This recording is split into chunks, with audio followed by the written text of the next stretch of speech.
Please correct me if I'm wrong. My understanding of Egyptian spirituality is this: they observed nature, right?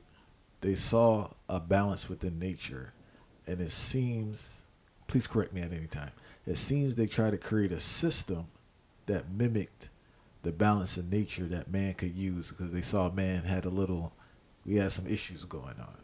Is that kind of It's absolutely correct. all right? Um, Now, in regards to the divinity in Egyptian spirituality, the divinity of the woman, how did their observation of nature lead them to see the woman as divine? The woman is the giver of life. We cannot have life without the woman.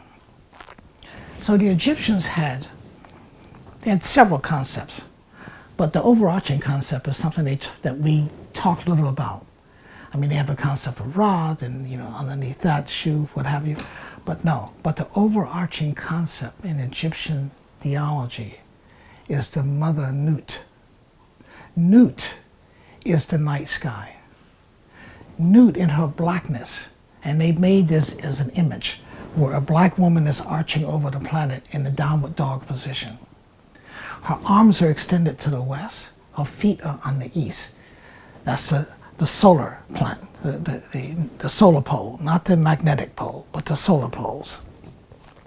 So in the afternoon, when the tired sun is setting, her arms become like a runway.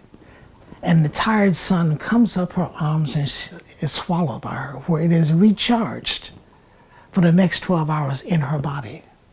And at the end of that recharging period, and as it travels through her body, that light is twinkling, and because she wears a dress with holes in it, we see the twinkles of the stars.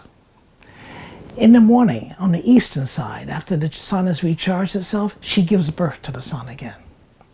She gives birth to the sun again, and two things happen. The thing that we see obviously that happen is this sun god, Ra. But what we don't see is something invisible that happens, that's the catalytic conversion that causes it to happen, is the spirit that they call, you may have heard this word, A-M-E-N. I wanted you to speak about, I'm glad you brought it up. I want you to speak about the Egyptian origins of the word Amen and how it differs so much from how it's used in Christianity. The top god of the Egyptians, and the only god of the Egyptians, is the invisible force that causes nature to activate. And that force they named, is A-M-E-N. When you say that word, even now, you feel a sense of completeness and righteousness in what you've uttered. That's an Egyptian utterance.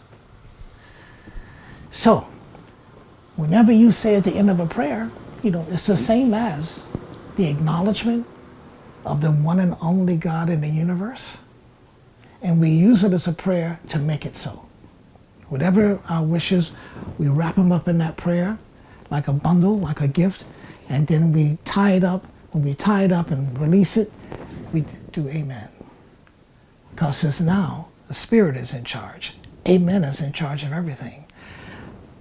Nature is the body of Amen. Nature is the body of Amen. So now, other people have come and decided, okay, the patriarchal religion decided that nature is no longer important. So in the Egyptian religion, nature is the body of God. Nature is alive.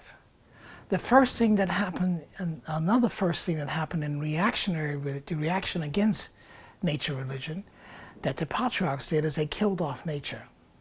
Nature is no longer alive. Nature is no longer sacred. They killed off the sacredness of the woman. The woman is no longer sacred. Now, and then they gave man, the dominion over everything that is nature. So now you can sell nature. Now you can destroy nature. And you don't even have to worry about saying I'm sorry. And not only did the Egyptians believe in this, anybody who believes in nature, whether they're the Native Americans, whether they're the Asians who believe in nature, they all approach nature as being the cause of it all. That's the part I don't understand is that they pirated everything, right? They copied everything, right? Not But only did they copy, they plagiarized the Greeks who occupied the Egyptians for 250 years, who despised them, saw the power in pacification of religion. They plagiarized the Egyptians and then turn around and demonize the very people they plagiarized. But I don't understand why they didn't copy the concept of balance that they used to give their environment sustainability. Because that would eliminate the doctrine of exploitation.